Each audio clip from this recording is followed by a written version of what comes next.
नमस्कार। आकाशवाणी से प्रस्तुत है समाचार संध्या।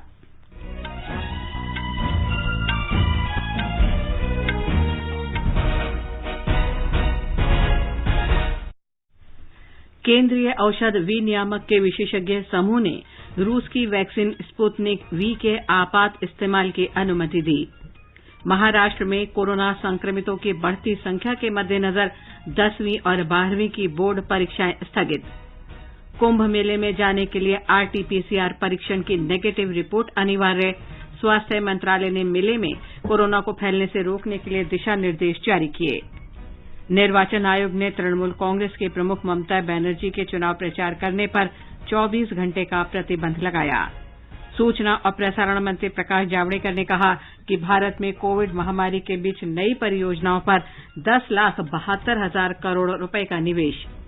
फ्रांस के विदेश मंत्री जियां वेस ली द्रियां आज रात से 5 दिन की भारत यात्रा पर।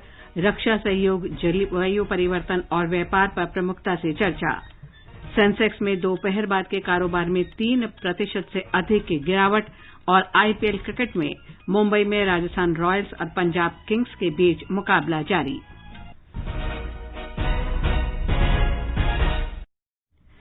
समाचार संध्या में अतहर सईद के साथ मैं लवली निगम। कोविड मरीजों की संख्या फिर से बढ़ रही है। श्रोताओं से अपील है, कोई भी कोताही न बरतें, सुरक्षा के सभी उपायों का पालन करें और 45 वर्ष से अधिक आयु के सभी लोग निसंकोच टीका लगवाएं। सुरक्षित रहें और 3 आसान उपायों का पालन करें। मास्क पहनें, 2 गज दूरी है जरूरी, सुरक्षित दूरी बनाए रखें, हाथ और मुंह साफ रखें। और अब समाचार विस्तार से। भारतीय औषध महानियंत्रक डीसीजीए के विशेषज्ञ समूह ने रूस की वैक्सीन स्पुतनिक वी के आपातकालीन उपयोग की अनुमति दे दी है। डीसीजीए की आवश्यक अनुमति के बाद भारत में कोविड महामारी से निपटने के लिए तीसरी वैक्सीन होगी जिसका आपात उपयोग किया जा सकेगा। भारत में इस वैक्सीन का क्लिनिकल परीक्षण हैदराबाद की बहुराष्ट्रीय भारतीय दवा कंपनी डॉक्टर रेड्डीज लैब करा रही है। इसने भारत में स्पुतनिक टीके की आपूर्ति के लिए रूसी प्रत्यक्ष निवेश कोष आरडीआईएफ के साथ समझौता किया है। डीसीजीए की विशेषज्ञ समिति ने 1 अप्रैल को बैठक में डॉक्टर रेड्डीज लैब को इस बारे में आंकड़े उपलब्ध कराने को कहा था कि कोरोना वायरस से निपटने में ये वैक्सीन शरीर की प्रतिरोधक क्षमता पर क्या असर करती है। आरडीआईएफ ने इस वैक्सीन के 91.6% प्रभावी होने का दावा किया है। डॉक्टर रेड्डीज ने इस वर्ष फरवरी में इसके आपात उपयोग के लिए आवेदन किया था। इस बीच देश में अब तक 10 करोड़ 45 लाख से अधिक कोविड टीके लगाए जा चुके हैं। स्वास्थ्य मंत्रालय के अनुसार कल 29,33,000 से अधिक कोविड के टीके लगाए गए। कल 1,68,000 से अधिक लोगों में संक्रमण की पुष्टि हुई है। कोविड से कल 904 लोगों की मृत्यु हुई, जिसे मिलाकर अब तक देश में 1,70,000 से अधिक लोग इसका शिकार हो चुके हैं। कोविड से ठीक होने की दर 89.86% हो गई है। देश में इस समय सक्रिय मामलों की संख्या 12 लाख से अधिक है। कल देश में 11,80,000 से अधिक कोरोना नमूनों की जांच की गई। महाराष्ट्र सरकार ने बढ़ते कोरोना संक्रमण के मद्देनजर 10वीं और 12वीं की बोर्ड परीक्षाएं स्थगित करने का फैसला किया है। मुख्यमंत्री उद्धव ठाकरे की अध्यक्षता में राज्य शिक्षा विभाग की बैठक में आज ये फैसला किया गया। मुख्यमंत्री ने कहा कि परीक्षाएं आयोजित करने के लिए शिक्षा विभाग को संपूर्ण और भलीभांति योजना के अनुसार कोविड संबंधी मानक संचालन प्रक्रिया तैयार करनी चाहिए। एक रिपोर्ट। महाराष्ट्र की शिक्षा मंत्री वर्षा गायकवाड़ ने आज जानकारी दी कि राज्य में वर्तमान कोविड-19 स्थिति को देखते हुए कक्षा 10वीं और 12वीं के लिए राज्य बोर्ड परीक्षा स्थगित कर दी गई है। उन्होंने कहा कि व्यावसायिक पाठ्यक्रमों के लिए प्रवेश परीक्षाओं की समय सारणी को ध्यान में रखते हुए कक्षा 12वीं की परीक्षाएं मई के अंत तक आयोजित की जाएंगी, जबकि 10वीं कक्षा की परीक्षाएं जून में आयोजित होंगी। उन्होंने कहा कि राज्य सरकार स्वास्थ्य स्थिति पर बारीकी से नजर रख रही है और इन परीक्षाओं के लिए नए सिरे से तारीखों की घोषणा की जाएगी। महाराष्ट्र बोर्ड कक्षा 12वीं और 10वीं परीक्षाएं क्रमशः 23 और 29 अप्रैल को शुरू होने वाली थी। गायकवाड़ ने कहा कि राज्य सरकार सीबीएसई, आईसीएसई, आईबी और कैम्ब्रिज बोर्ड को भी पत्र लिखकर अपनी परीक्षा की तारीखों पर पुनर्विचार करने का अनुरोध करेगी। इस बीच मुंबई नगर निगम द्वारा कोविड-19 टीके के नए स्टॉक उपलब्ध कराए जाने के साथ आज शहर के 71 में से 62 निजी अस्पतालों में रुका हुआ टीकाकरण अभियान फिर से शुरू हो गया। सरकार द्वारा कोविशील्ड के 20,000 टीके उपलब्ध होने के बाद नवी मुंबई नगर निगम क्षेत्र में भी टीकाकरण 3 दिनों के बाद फिर से शुरू हो गया। स्वीटी जैन, आकाशवाणी समाचार, मुंबई। इस बीच राज्य में कल 63,000 से अधिक लोग संक्रमित हुए, जो अब तक की सबसे बड़ी दैनिक संख्या है। इस दौरान 349 लोगों की मृत्यु हुई। महाराष्ट्र में जिला योजना समिति कोष का 30% कोरोना की रोकथाम के उपायों के लिए इस्तेमाल करने की अनुमति दी जाएगी। उप मुख्यमंत्री अजित पवार ने कहा है कि कोरोना संक्रमितों की बढ़ती संख्या के कारण स्वास्थ्य व्यवस्था पर प्रतिकूल असर पड़ रहा है। हालांकि स्वास्थ्य व्यवस्था युद्ध स्तर पर कार्यरत है। उनका कहना था कि आगामी पखवाड़ा कोरोना के खिलाफ संघर्ष के लिए बहुत महत्वपूर्ण होगा। श्री पवार ने बताया कि इस रोग के इलाज के लिए बिस्तरों की संख्या बढ़ाई जा रही है। निजी अस्पतालों के बिस्तरों को भी सरकार ने अपने अधीन कर लिया है। ऑक्सीजन आपूर्ति को बेहतर करने के प्रयास जारी हैं। श्री पवार ने कहा कि रेमडेसिविर टीकों के वितरण का नियंत्रण जिला कलेक्टरों के अधीन कर दिया गया है। कोरोना मरीजों के उपचार में ये टीके प्रभावी हैं। उन्होंने ये भी बताया कि रेमडेसिविर की खुदरा बिक्री प्रतिबंधित है, ताकि इसकी कालाबाजारी न हो सके। ये दवाएं वितरकों के माध्यम से सीधे अस्पतालों को भेजी जाएंगी। उन्होंने रेमडेसिविर टीकों के इस्तेमाल के संबंध में उचित नियम बनाए जाने का भी निर्देश दिया। छत्तीसगढ़ सरकार ने राज्य के 17 जिलों में पूर्ण लॉकडाउन के आदेश जारी कर दिए हैं। राज्य के 28 में से 17 जिले लॉकडाउन के अंतर्गत रहेंगे। राज्य में विमान के साथ साथ अब रेल से आने वाले यात्रियों के लिए कोविड जांच संबंधी दिशा निर्देश जारी कर दिए गए हैं। राज्य सरकार ने निजी अस्पतालों में कोविड के मरीजों के इलाज के लिए नई दरें तय कर दी हैं। इसके अतिरिक्त कोविड-19 के मरीजों के लिए पंजीकृत निजी अस्पतालों में उपलब्ध बिस्तरों में से 20% बिस्तर आयुष्मान भारत, प्रधानमंत्री जन आरोग्य योजना और राजकीय डॉक्टर खूबचंद बघेल स्वास्थ्य समर्थन योजना के लाभार्थियों के लिए आरक्षित रहेंगे। इस बीच राज्य सरकार के सभी मंत्रियों ने मुख्यमंत्री राहत कोष में अपना 1 महीने का वेतन जमा करने का निर्णय लिया है। कर्नाटक में कोरोना संक्रमण में तेजी के मद्देनजर स्वास्थ्य और चिकित्सा शिक्षा मंत्री डॉक्टर के सुधाकर ने 50% बिस्तर कोविड मरीजों के लिए आरक्षित करने के उद्देश्य से निजी अस्पताल के प्रशासकों के साथ आज चर्चा की है। डॉक्टर सुधाकर ने निजी अस्पताल और नर्सिंग होम एसोसिएशन के साथ वर्चुअल बैठक करने के बाद बेंगलुरु में संवाददाताओं से बातचीत में कहा कि बिना लक्षण और मामूली लक्षणों वाले कोविड मरीजों को होटलों और कोविड देखभाल केंद्र में अलग रखा जाएगा। एक रिपोर्ट। मंत्री डॉक्टर सुधाकर ने जानकारी दी है कि निजी अस्पतालों की मांग थी कि कोविड रोगियों की चिकित्सा के लिए आवश्यक रेमडेसिविर दवा का आवंटन बढ़ाया जाए। डॉक्टर सुधाकर ने कहा है कि ड्रग कंट्रोलर को निर्देश दिए जाएंगे कि रेमडेसिविर की पूर्ति निजी अस्पतालों में हो। इसके साथ वेंटिलेटर और ऑक्सीजन की पूर्ति पर भी गौर किया जाएगा। उन्होंने बताया है कि राज्य में अभी तक 2.2 करोड़ लोगों का कोविड टेस्ट हो चुका है और 59,88,000 से ज्यादा लोगों को वैक्सीन दिया गया है। आज राज्य में 9,779 पॉजिटिव कोविड केसेस पता चले हैं, जिससे पॉजिटिविटी रेट 8.24% दाखिल हुआ है। कोविड की वजह से 52 लोगों की जान भी आज गई है। सुधींद्र, आकाशवाणी समाचार, बेंगलुरु। केरल में कोरोना संक्रमित मरीजों की संख्या में तेजी से वृद्धि हो रही है। आज 5,692 लोगों में संक्रमण की पुष्टि हुई। राज्य सरकार ने कोविड को फैलने से रोकने के लिए सख्त उपायों की घोषणा की है। अधिकतम 200 लोगों के साथ सार्वजनिक समारोह केवल 2 घंटे तक ही किए जा सकेंगे। बंद जगह में ऐसे समारोह में केवल 100 लोगों की ही अनुमति होगी। इस समय राज्य में 47,596 कोविड मरीजों का उपचार चल रहा है। संक्रमण दर 12.53% के चिंताजनक स्तर पर पहुंच गई है। आज 11 लोगों की मृत्यु हुई। इसके साथ ही मृतकों की संख्या 4,794 हो गई। तेलंगाना में कोविड-19 के मामले बढ़ रहे हैं। राज्य में एक ही दिन में 2,251 नए मामले दर्ज किए गए। इसके साथ ही कुल संक्रमित लोगों की संख्या 3,29,529 हो गई है। स्वस्थ होने वालों की संख्या 3,05,900 हो गई है। इसका प्रतिशत 92.82 है। 6 और लोगों की मृत्यु के साथ ही कोविड से मरने वालों की संख्या 1,765 हो गई है। इस बीच राज्य ने केंद्र सरकार से अधिक मात्रा में कोविड वैक्सीन भेजे जाने का अनुरोध भी किया है। सिक्किम सरकार ने आज कोविड-19 की रोकथाम के उपायों से संबंधित अधिसूचना जारी की है।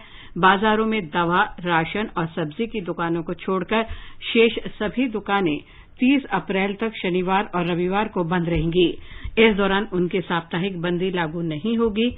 इसके अतिरिक्त 17 अप्रैल से सामाजिक, राजनीतिक और धार्मिक सभाओं में एक ही समय में 50 से अधिक लोगों के जमा होने की अनुमति नहीं होगी और इसके लिए जिला प्रशासन से पूर्व अनुमति लेनी होगी। केंद्रीय सामाजिक न्याय और अधिकारिता राज्य मंत्री रामदास अठावले ने लोगों से कोविड टीका अनिवार्य रूप से लेने की अपील की है। आज ओडिशा के भुवनेश्वर में संवाददाता सम्मेलन में उन्होंने कहा कि प्रधानमंत्री ने 11 अप्रैल से 14 अप्रैल तक टीका महोत्सव मनाए जाने का आह्वान किया है। देश में कोविड-19 के बढ़ते मामलों पर चिंता व्यक्त करते हुए मंत्री श्री आठवले ने कहा कि लोगों को कोविड वैक्सीन लगवाने के लिए आगे आना होगा। सरकार द्वारा लोगों के लिए कई कल्याणकारी योजनाओं का उल्लेख करते हुए उन्होंने ओडिशा के मुख्यमंत्री नवीन पटनायक से राज्य में आयुष्मान भारत योजना लागू करने की अपील की। उन्होंने कहा कि योजना सभी के लिए लाभकारी है और ओडिशा के लोगों को भी इसका लाभ मिलना चाहिए। अपने 2 दिन के दौरे पर श्री आठवले आज से ओडिशा में हैं। भुवनेश्वर से गिरीश चंद्र दास की रिपोर्ट के साथ समाचार कक्ष से अलका सिंह। भारतीय आयुर्विज्ञान अनुसंधान परिषद आईसीएमआर में महामारी और संक्रमित रोग विभाग के अध्यक्ष डॉक्टर समीरन पांडा का कहना है कि टीका लगवाकर और कोविड नियमों का कड़ाई से पालन करके ही इस महामारी का मुकाबला किया जा सकता है।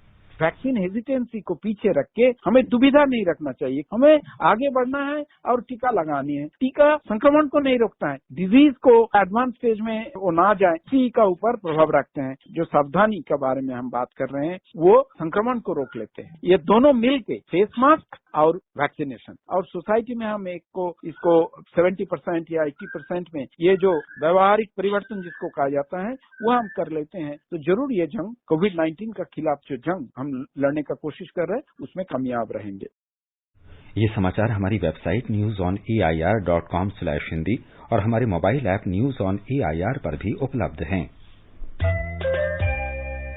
चलो मिलकर एक शुरुआत करें, चलो एक फैसला आज करें, मास्क नहीं तो टोकेंगे, कोरोना को रोकेंगे, चलो एक इरादा करते हैं, चलो कुछ वादा करते हैं, मास्क नहीं तो टोकेंगे, कोरोना को रोकेंगे।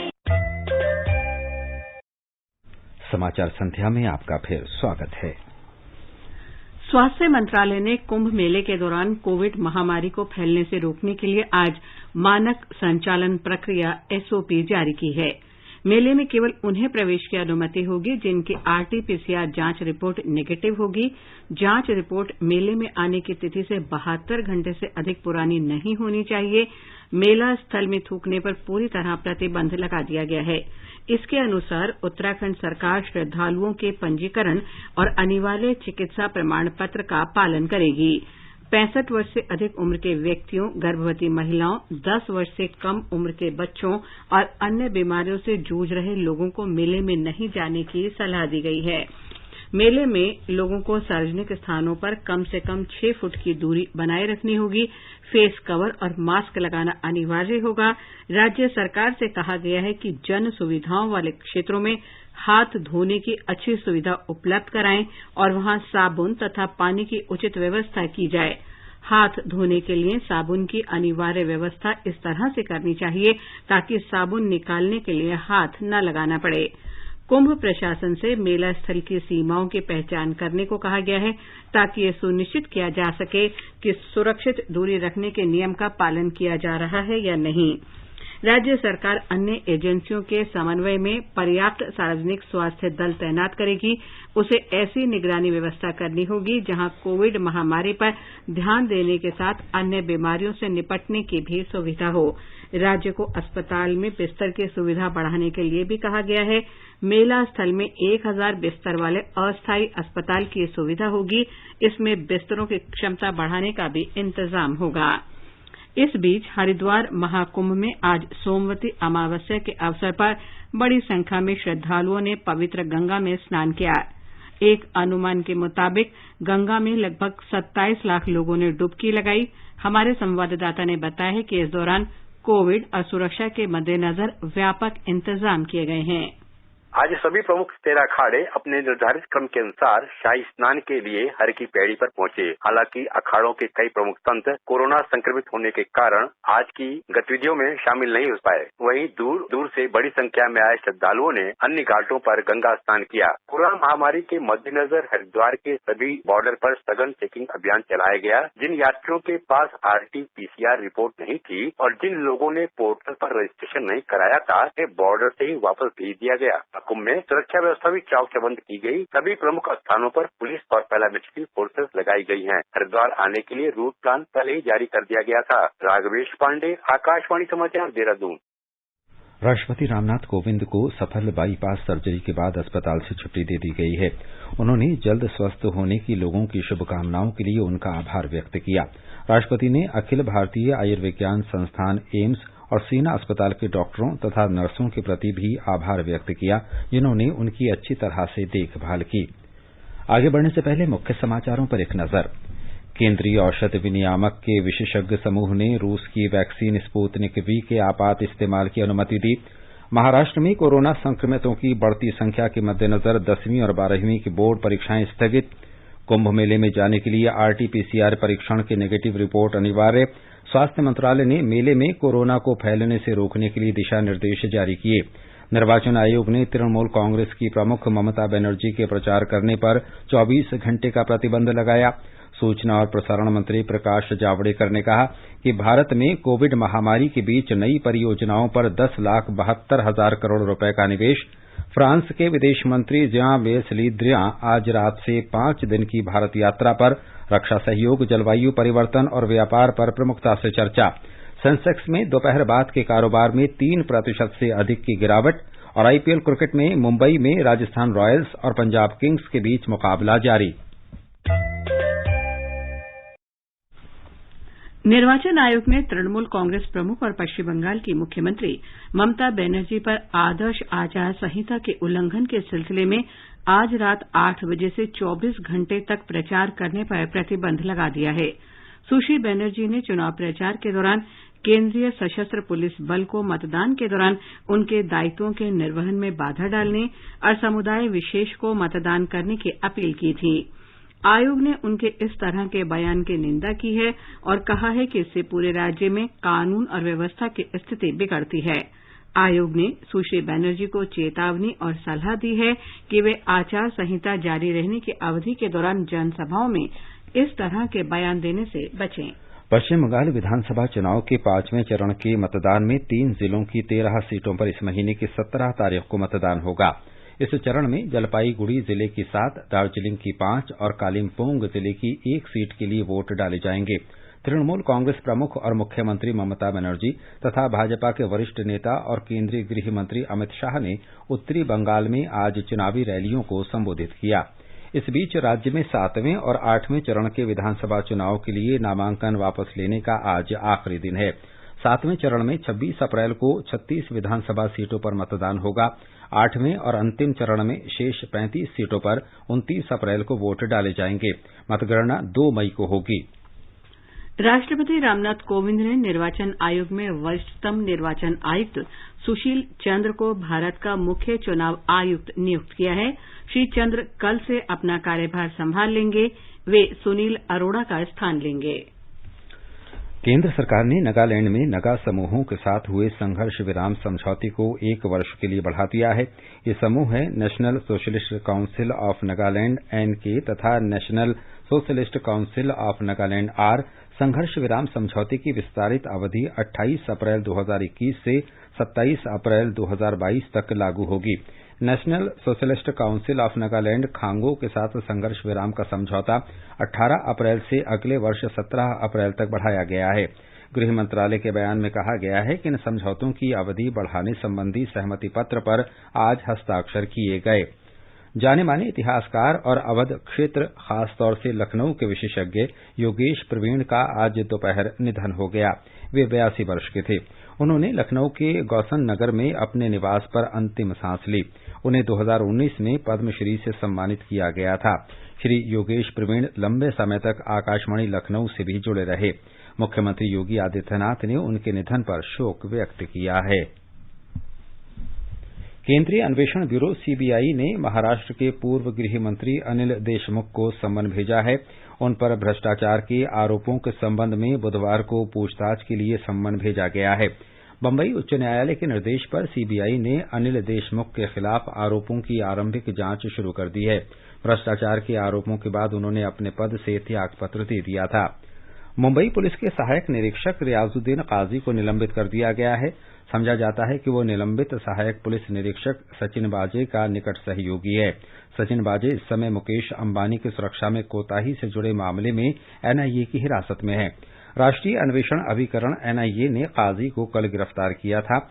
इस मामले में गिरफ्तार होने वाला काजी चौथा व्यक्ति और तीसरा पुलिसकर्मी है। काजी को कल विशेष अदालत ने 16 अप्रैल तक रिमांड पर भेज दिया। ये समाचार आकाशवाणी से प्रसारित किए जा रहे हैं। ताज़ा समाचार जानने के लिए आप हमारे Twitter handle @AIR News Hindi को फॉलो कर सकते हैं। ये आकाशवाणी है। फ्रांस के विदेश मंत्री जेan वेस ले ड्रियान 5 दिन की भारत यात्रा पर आज रात नई दिल्ली पहुंचेंगे। वे विदेश मंत्री डॉक्टर एस जयशंकर के साथ कल द्विपक्षीय, क्षेत्रीय और आपसी हित के अंतर्राष्ट्रीय मुद्दों पर विचार विमर्श करेंगे। श्री ड्रियान कल शाम प्रधानमंत्री नरेंद्र मोदी से मुलाकात करेंगे। वे जलवायु परिवर्तन के मुद्दे पर सामूहिक चर्चा में पर्यावरण, वन और जलवायु परिवर्तन मंत्री प्रकाश जावड़ेकर से मिलेंगे। फ्रांस के विदेश मंत्री रायसीना संवाद में हिस्सा भी लेंगे। भारत और फ्रांस के बीच 1998 से ही रणनीतिक साझेदारी है। इस दौरान नियमित रूप से उच्च स्तरीय विचार विमर्श और विभिन्न क्षेत्रों में सहयोग बढ़ा है। फ्रांस के विदेश मंत्री की इस यात्रा से कोरोना काल के बाद व्यापार, रक्षा, जलवायु, प्रवासन और आवागमन, शिक्षा तथा स्वास्थ्य क्षेत्रों में सहयोग और मजबूत होने का रास्ता साफ होगा। सूचना और प्रसारण मंत्री प्रकाश जावड़ेकर ने कहा है कि कोविड महामारी के बीच देश में नई परियोजनाओं पर निवेश 10,72,000 करोड़ रुपए तक पहुंच गया है। श्री जावड़ेकर ने ट्विटर पर बताया कि करीब 4 लाख करोड़ रुपए तो केवल पिछले 3 महीने में निवेश किए गए। उन्होंने कहा कि ये प्रधानमंत्री नरेंद्र मोदी के जांचे परखे और सतत नेतृत्व का प्रमाण है। और अब आर्थिक जगत के कुछ और समाचारों के साथ हैं विशाल शर्मा। प्रमुख शेयर सूचकांक आज लगभग 3.5% लुढ़क गए। बॉम्बे स्टॉक एक्सचेंज का सेंसेक्स 1,708 अंक गिरकर 47,883 पर बंद हुआ। नेशनल स्टॉक एक्सचेंज का निफ्टी 524 अंक फिसलकर 14,311 पर आ गया। अंतरबैंक विदेशी मुद्रा विनिमय बाजार में रुपया 31 पैसे कमजोर होकर $1 के मुकाबले 75 रुपए 6 पैसे के स्तर पर बंद हुआ और अंतर्राष्ट्रीय बाजार में ब्रेंट कच्चे तेल का दाम $63.80 प्रति बैरल के आसपास रहा। उपराष्ट्रपति एम वेंकैया नायडू और प्रधानमंत्री नरेंद्र मोदी बुधवार को देश में कोविड महामारी के विषय पर सभी राज्यों के राज्यपाल और केंद्र शासित प्रदेशों के उपराज्यपाल के साथ संवाद करेंगे। ये संवाद वर्चुअल माध्यम से होगा। श्री मोदी ने पिछले हफ्ते इसी मुद्दे पर राज्य के मुख्यमंत्रियों के साथ बातचीत की थी। बातचीत के दौरान उन्होंने राज्य सरकारों से कोविड के खिलाफ लड़ाई में युद्ध स्तर पर काम करने को कहा था। उपराष्ट्रपति एम वेंकैया नायडू ने उगाड़ी, गुड़ी पड़वा, चैत्र शुक्लादि, चेटीचंड, बैसाखी, बिशु, पुथांडु, वैशाखादि और बोहाग बिहू के अवसर पर लोगों को बधाई दी है। श्री नायडू ने कहा कि ये सभी त्योहार पारंपरिक नववर्ष की शुरुआत में मनाए जाते हैं, जो देश की मिलीजुली संस्कृति और गौरवशाली विरासत को दर्शाते हैं। उन्होंने कहा कि इन त्योहारों के नाम हालांकि अलग अलग हैं, लेकिन सभी में खुशी, आशा और एकजुटता समाहित है। श्री नायडू ने कहा कि हमारे देश में फसलों की कटाई का मौसम प्रकृति की शक्ति और विशालता का द्योतक है। उन्होंने लोगों से अपील की कि वे इन त्योहारों को मनाते समय कोविड नियमों का पालन करें। उन्होंने ये कामना की कि ये त्योहार देश में शांति, सौहार्द और खुशहाली लेकर आएं। अमरनाथ यात्रा के लिए ऑनलाइन पंजीकरण प्रक्रिया बृहस्पतिवार से शुरू होगी। बालतल और चंदनवाड़ी दोनों ही मार्गों से अमरनाथ यात्रा पर जाने के लिए पंजीकरण किया जाएगा। हमारे जम्मू संवाददाता ने बताया कि 56 दिन की यात्रा दोनों ही मार्गों से 28 जून को शुरू होकर 22 अगस्त को रक्षाबंधन के दिन संपन्न होगी। श्री अमरनाथ श्राइन बोर्ड के मुख्य कार्यकारी अधिकारी नीतीश्वर कुमार ने बताया कि इच्छुक यात्री www.jksasb.nic.in पर अपना पंजीकरण करा सकते हैं। यात्रियों को ऑनलाइन आवेदन फॉर्म पर अपना फोटो और अनिवार्य स्वास्थ्य प्रमाण पत्र संलग्न करने के साथ अन्य आवश्यक जानकारी देनी होगी। पंजीकरण के लिए इस वर्ष 15 मार्च के बाद जारी स्वास्थ्य प्रमाण पत्र ही मान्य होंगे। 13 वर्ष से कम और 75 वर्ष से अधिक आयु के श्रद्धालुओं को यात्रा की अनुमति नहीं होगी। 6 सप्ताह से अधिक की गर्भित महिलाओं का भी पंजीकरण नहीं किया जाएगा। आईपीएल क्रिकेट का चौथा मैच मुंबई के वानखेड़े स्टेडियम में राजस्थान रॉयल्स और पंजाब किंग्स के बीच खेला जा रहा है। राजस्थान रॉयल्स ने टॉस जीतकर पहले गेंदबाजी का फैसला किया। ताजा समाचार मिलने तक पंजाब किंग्स ने 9 ओवर में 1 विकेट पर 82 रन बना लिए हैं। देश भर में राष्ट्रीय राजमार्गों के निकट 1 करोड़ पौधों की जियो टैगिंग की गई है। केंद्रीय पर्यावरण मंत्री प्रकाश जावड़ेकर ने कहा कि देश को स्वच्छ और हरित बनाने की दिशा में सरकार की प्रतिबद्धता के मद्देनजर ये कदम उठाया गया है। उन्होंने कहा कि जियो टैगिंग से पौधों की वृद्धि और स्वास्थ्य की निगरानी की जा सकेगी। केंद्रीय पर्यटन और संस्कृति राज्य मंत्री प्रहलाद सिंह पटेल ने आज कहा कि उनका मंत्रालय जम्मू कश्मीर में पर्यटन की क्षमता का लाभ उठाने के पूरे प्रयास कर रहा है। श्री पटेल ने आज वर्चुअल सम्मेलन में ये बात कही। सम्मेलन का विषय था कश्मीर की संभावनाओं का लाभ उठाना, स्वर्ग में एक और दिन। ये सम्मेलन श्रीनगर में विश्व प्रसिद्ध डल झील के किनारे कश्मीर अंतर्राष्ट्रीय सम्मेलन केंद्र में आयोजित किया गया। केंद्र शासित प्रदेश जम्मू कश्मीर में खादी ग्रामोद्योग बोर्ड ने प्रधानमंत्री रोजगार सृजन कार्यक्रम के तहत 2020-21 में शानदार काम किया है। इस अवधि में 390 इकाइयों को 11 करोड़ 70 लाख 60 हजार रुपए की वित्तीय सहायता देने का लक्ष्य रखा गया था। इसकी तुलना में 764 इकाइयों को 18 करोड़ 97 लाख 26 हजार रुपए की मार्जिन राशि जारी की गई। इस दौरान इकाइयों के मामले में 195.90% और वित्तीय मामले में 162.08% उपलब्धि हासिल हुई। किलो झाओ की फिल्म नोमैडलैंड ने ब्रिटिश फिल्म और टेलीविजन अकादमी की सर्वश्रेष्ठ फिल्म का पुरस्कार जीता है। इस फिल्म को 3 और पुरस्कार भी मिले हैं। फ्रांसिस मैकडोरमैंड को इसी फिल्म के लिए सर्वश्रेष्ठ अभिनेत्री का पुरस्कार मिला है। 83 वर्षीय एंथनी हॉपकिंस को द फादर फिल्म के लिए सर्वश्रेष्ठ अभिनेता का पुरस्कार दिया गया है। और अब एक नजर कल के मौसम पर। राष्ट्रीय राजधानी दिल्ली में आंशिक रूप से बादल छाए रह सकते हैं। तापमान 39 डिग्री और 18 डिग्री सेल्सियस के बीच रहेगा। मुंबई में भी सामान्य रूप से बादल छाए रहेंगे। तापमान 26 से 35 डिग्री सेल्सियस के बीच रहेगा। चेन्नई में आसमान साफ रहने का अनुमान है। तापमान 28 से 35 डिग्री सेल्सियस के बीच रहेगा। कोलकाता में आंशिक रूप से बादल छाए रहेंगे। तापमान 38 डिग्री और तापमान 26 डिग्री सेल्सियस रहेगा। श्रीनगर में आंशिक रूप से बादल छाए रहेंगे और तीसरे पहर तथा शाम या रात को भी स्थिति वैसी ही रहने की संभावना है। अधिकतम तापमान 20 और न्यूनतम 8 डिग्री सेल्सियस रहेगा। जम्मू में आसमान साफ रहेगा, लेकिन दोपहर बाद या देर शाम तक घने बादल छाए रहने का अनुमान है।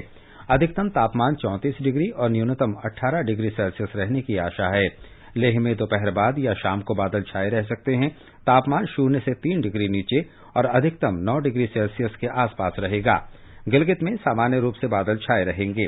तापमान 0 से 8 डिग्री और 24 डिग्री सेल्सियस के बीच रहने का अनुमान है। मुजफ्फराबाद में आंशिक रूप से बादल छाए रहेंगे। दोपहर, शाम और रात को बादल छाए रह सकते हैं।